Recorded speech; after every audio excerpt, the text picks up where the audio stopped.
শিষ্য সংস্কৃতের শব্দটি সজ ধাতু থেকে এসছে। সজ ধাতু কথাটির অর্থ গুরু যাকে শাসন করতে পারেন, অর্থাৎ যাকে শাসন করা যায়, গুরুই শাসন করতে পারেন, অন্য যে কেউ নয়। কিন্তু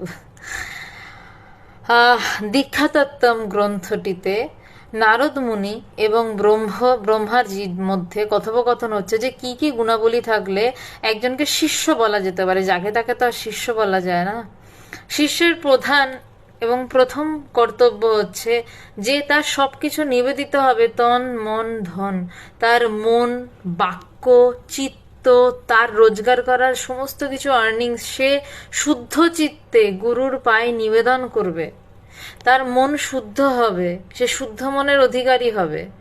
এবং প্রধান বিষয় যেটা, সে গুরুর ব্রতকেই নিজের ব্রত বলে আজীবন জানবে। সেই জায়গা থেকে সে কোনো দিনও নড়বে না। গুরুর ব্রতই তার ব্রত।